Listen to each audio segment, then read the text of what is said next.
নমস্কার বন্ধুরা, Rupa's simple and daily লাইফে আপনাদের সবাইকে অনেক অনেক স্বাগত। আজ শিমের একটা ইউনিক রেসিপি নিয়ে চলে এসেছি। মাত্র 8 পিস শিম দিয়ে পুরো পরিবারের জন্য রেসিপি তৈরি করে দেখাবো। খুবই মজাদার একটা রেসিপি, ছোট বড় সবাই খুব পছন্দ করবে। একটা লাইক দিয়ে পুরো রেসিপিটা দেখার অনুরোধ রইল। ভালো যদি লাগে ইউটিউব থেকে দেখলে চ্যানেলটা সাবস্ক্রাইব করার ও ফেসবুক থেকে যারা দেখছেন তাদের একটা ফলো করে দেওয়ার অনুরোধ রইল। আমার এখানে বেশ কয়েকটা শিম আছে, 10-12টা মতো শিম আমার আছে। এতগুলো শিম আমি রান্না করব না বা আমার প্রয়োজনে লাগবে না বন্ধুরা। আমি এখানে 7-8টা শিমকে নিয়ে নেব। আর শিমগুলো কিন্তু বেশ বড় বড়, এই ধরনের একটু বড় বড় শিম নিলেই বেশি ভালো হবে। আর শিমগুলো বন্ধুরা আপনারা দেখে নিশ্চয়ই বুঝতে পারছেন, ভেতরে কিন্তু দানা হয়নি, একদম কচি শিম। এরকম কচি শিম দিয়েই আজকে কিন্তু একদম নতুন ধরনের রেসিপিটা আমি তৈরি করব। সঙ্গে থাকুন বন্ধুরা, আপনারাও বুঝতে পারবেন কতটা সহজ কিন্তু ভীষণ লোভনীয়। এখানে আমি 8টার মতো শিম নিয়েছি বন্ধুরা, বাকি আরও 4-5টা শিম কিন্তু আমি সরিয়ে দিয়েছি। এইবার শিমের দুদিকের যে সুতোর মতো অংশগুলো আছে ওইগুলোকে একটু কেটে বাদ দিয়ে দিতে হবে। এটা তো আপনারা সবাই জানেন, তবু এই শিমটাকে একটু অন্যরকমভাবে কাটা বলে আমি একটু শেয়ার করছি। এইবার একটা সাইড এইভাবে, কতটা দেখাতে পাচ্ছি আমি জানি না বন্ধুরা, এক সাইডটা এইভাবে শিমটাকে চিড়ে নিতে হবে। সব শিমগুলোকেই এইভাবে আমি একটা সাইড চিড়ে নেব। কচি শিম কেন বলছি বন্ধুরা, দানা থাকলে কিন্তু এটা ভালো লাগবে না খেতে। তাই এইভাবে প্রত্যেক কটা শিমকেই দেখুন দানা হয়নি, এইভাবে আমি শিমগুলোকে প্রত্যেক কটা শিমকে এইভাবে কেটে নেব। প্রথমে সুতোর অংশগুলো সবগুলোর উঠছে না, এগুলো খুব কচি, সুতোর অংশ সেইভাবে উঠছে না। যেগুলোর উঠবে সেগুলোকে অবশ্যই তুলে ফেলে দেব। তুলে দিয়ে তারপরে আস্তে আস্তে এই সাইড দিয়ে এইভাবে একটা সাইড চাকু দিয়ে করুন, বঁটি দিয়ে করুন, আমার তো বঁটিতেই বেশি সুবিধা হয়, তবু আপনাদের দেখানোর জন্য আমি কিন্তু চাকুটা নিয়েছি। এইভাবে কিন্তু আস্তে আস্তে করে চিড়ে নিতে হবে। একটা সাইড চিড়ে এইভাবে ফাঁকা করে নেব। সব শিমগুলোকেই আমি এইভাবে করে কেটে নিয়ে ফিরে আসছি।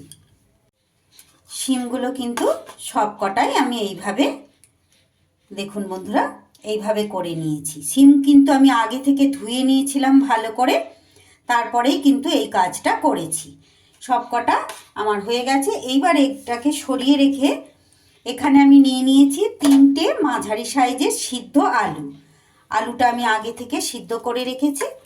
এইবার এই আলুগুলোকে আমি একটু সুন্দর করে হাতের সাহায্যে ভেঙে নেব। পুরো সিদ্ধ আলুটাকে আমি এইভাবে হাতের সাহায্যে সুন্দর করে মেখে নিয়েছি। আলুর এই পুরটা একটু বেশি করেই বানাতে হবে বন্ধুরা, একটু বেশি বেশি করে পুর দিলে কিন্তু খেতে খুব সুন্দর লাগবে। এভাবে মেখে নিয়ে এইবার আমি এর মধ্যে দিয়ে দেব, সবার প্রথমে আমি এর মধ্যে দিয়ে দিচ্ছি পরিমাণ মতো নুন, দিয়ে দিচ্ছি স্বাদ অনুযায়ী একটু চিলি ফ্লেক্স, বাচ্চারা খেলে ঝালটা অবশ্যই বুঝে দেবেন বন্ধুরা। আর দিয়ে দিচ্ছি এখানে 1/2 চামচের মতো ভাজা মশলা, ধনে জিরে আর শুকনো লঙ্কা, এটা আমার শুকনো খোলায় ভেজে গুঁড়ো করা ছিল, সেটা দিয়ে দিলাম।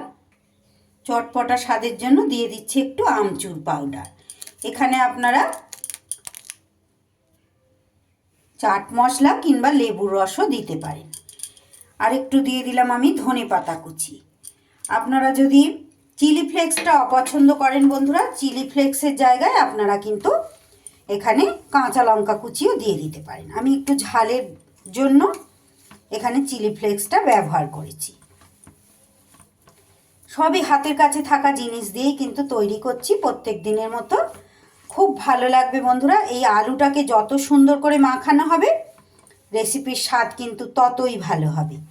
ভীষণ মজাদার একটা রেসিপি, বাচ্চা বড় সবাই খেয়ে নেবে। শিম তো খেতে চায় না, ছোটরা তো বিশেষ করে খায়ই না, আর বড়রাও কিন্তু অনেকে খায় না। শিম সবজিটা এমনই। সবজি ছোটরা যে কোনো সবজি খেতে চায় না, কিন্তু কিছু কিছু সবজি একদমই খেতে চায় না, তারই মধ্যে কিন্তু শিমটাও পড়ে। শিমের রেসিপি এর আগেও আমি আপনাদের সামনে একটা শেয়ার করেছি বন্ধুরা, আপনারা অনেকটা ভালোবাসা আমাকে দিয়েছেন। আবারও তাই আমি একটা শিমের রেসিপি নিয়ে চলে এসেছি। আশা করছি এটাও আপনাদের খুব ভালো লাগবে। আর ভালো লাগলে একটা লাইক আর ভিডিওর শেষে ছোট্ট একটা কমেন্ট করে জানিয়ে যেতে ভুলবেন না। আর যে সকল বন্ধুরা আজ প্রথম এসেছেন তাদের কাছে অনুরোধ, প্লিজ বন্ধুরা আমার রেসিপি ভালো লাগলে আমার চ্যানেলটা সাবস্ক্রাইব করে আমার পাশে থেকে যাবেন। আমি নিত্য নতুন এই ধরনেরই একদম সহজ রেসিপিগুলো কিন্তু শেয়ার করে থাকি। আমার কিন্তু লোডশেডিং হয়ে গেছে বন্ধুরা, আমি কতটা দেখাতে পাচ্ছি ফ্ল্যাশ লাইটে জানি না, একটু সমস্যা হচ্ছে। এইবার শিমের যে এগুলোতে আমি আস্তে আস্তে এইভাবে আলুর পুরটাকে ভরে দেব।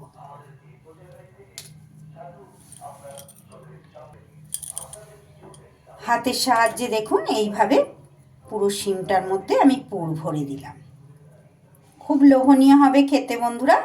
এই পুরটার স্বাদ যত ভালো হবে তত কিন্তু এটা খেতে ভালো লাগবে। এইভাবে প্রত্যেক কটাতেই আমি কিন্তু এক এক করে পুর ভরে নেব। এইভাবে সরু লম্বা করে আস্তে আস্তে দিয়ে দিতে হবে। আমার চ্যানেলে নতুন বন্ধু পুরনো বন্ধু সব বন্ধুদের জন্য অনেক অনেক ভালোবাসা বন্ধুরা, অনেক শুভকামনা আর অসংখ্য ধন্যবাদ এইভাবে আমার সঙ্গে থেকে প্রত্যেক দিন আমার রেসিপিগুলো দেখার জন্য। প্রতিদিনই একদম অতি সহজ আর ঘরোয়া উপকরণ দিয়ে কিন্তু আমি রেসিপিগুলো শেয়ার করে থাকি। যারা প্রতিদিন দেখেন তারা তো জানেন, যারা নতুন তাদের উদ্দেশ্যে বলছি আপনাদেরও ভালো লাগবে। প্লিজ বন্ধুরা চ্যানেলটা সাবস্ক্রাইব করে আমার পাশে থেকে যান। এইভাবে সব কটা আমি তৈরি করে নেব। এইভাবে দেখুন বন্ধুরা সব কটা শিমের মধ্যে কিন্তু সুন্দর করে এইভাবে পুর ভরে নিয়েছি। আমি নিরামিষ দিনে বানিয়েছি বলে বন্ধুরা সম্পূর্ণ নিরামিষভাবে এটা তৈরি করেছি। আপনারা নিরামিষ দিনে না বানালে এই পুরের মধ্যে একটু পেঁয়াজ কুচি কিন্তু দিয়ে দিতে পারেন। এইবার আমি একটা ছড়ানো ধরনের পাত্র নিয়ে নিয়েছি বন্ধুরা। এর মধ্যে আমি এবার নিয়ে নিচ্ছি 2 চামচ কর্নফ্লাওয়ার। ভর্তি ভর্তি করে 2 চামচ কর্নফ্লাওয়ার নিয়ে নিলাম। এবার এটার মধ্যে খুব সামান্য পরিমাণ একটু নুন দিয়ে দিলাম। আর দিয়ে দিচ্ছি 1 চামচ বেসন। বেসনটা কিন্তু এখানে একদমই বেশি ব্যবহার করা যাবে না, এই অল্প পরিমাণই দিতে হবে। চাইলে আপনারা একটু বেসনের পরিমাণ বেশি দিতেই পারেন, তবে সেই ক্ষেত্রে স্বাদটা কিন্তু একটু আলাদা হবে। আর এইভাবে কর্নফ্লাওয়ার দিয়ে বেশি পরিমাণে কর্নফ্লাওয়ার দিয়ে করলে কিন্তু ভীষণ একটা আলাদা রকম মুচমুচে ভাব হবে। তাই কিন্তু এখানে আমি কর্নফ্লাওয়ারের পরিমাণটাই একটু বেশি দিয়েছি। এবার অল্প পরিমাণ জল দিয়ে এটাকে সুন্দর করে একটু মিশিয়ে নিতে হবে। বেসন দিয়ে বানালে একটু অন্যরকম হবে, মানে বেসনের পরিমাণ বেশি দিলে আর কর্নফ্লাওয়ারটা বেশি দিলে এটার কিন্তু বেশ দারুণ মুচমুচে একটা ভাব হবে। এটা তো আমি সেই বেগুনি ধরনের ওই রকম করব না, এটা জাস্ট গায়ে একটু ব্যাটারটা লাগিয়ে নিয়ে ফ্রাই করব। এইভাবে করে একদিন খেয়ে দেখবেন বন্ধুরা।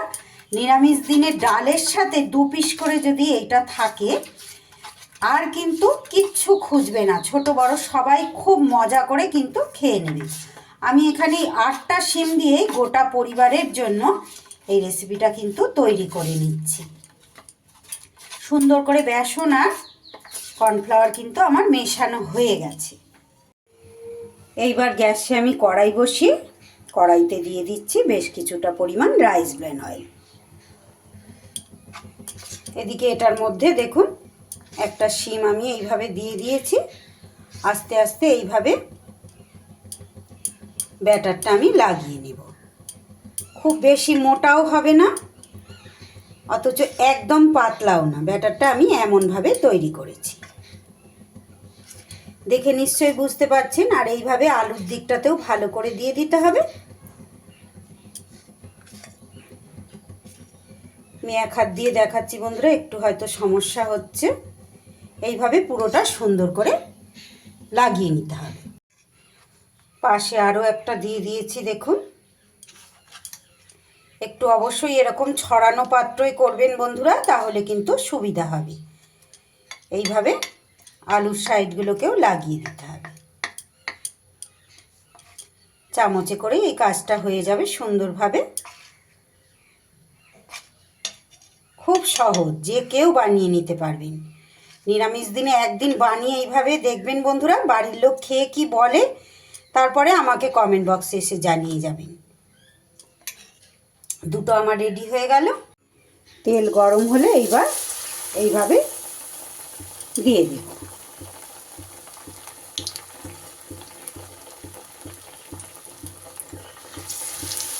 দুটো দুটো করে আমি এইভাবে ফ্রাই করে নেব।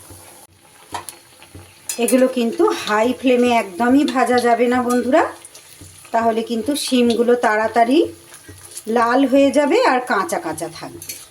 প্রথমে তেলটা গরম করে নিয়ে গ্যাসের ফ্লেমটাকে কিন্তু কমিয়ে দিতে হবে। দারুণ মজাদার একটা রেসিপি কিন্তু, আর ওপরটা একদম ক্রাঞ্চি, ভেতরটা নরম, বেশ সুন্দর করে পুর দেয়া, এত সুন্দর লাগবে। এটা যেমন আপনারা ডাল ভাতের সাথে দুপুরে খেতে পারবেন নিরামিষ দিনে, তেমনই কিন্তু সন্ধেবেলা চায়ের সাথে বা মুড়ির সাথে ভীষণ সুন্দর একটা খেতে হবে।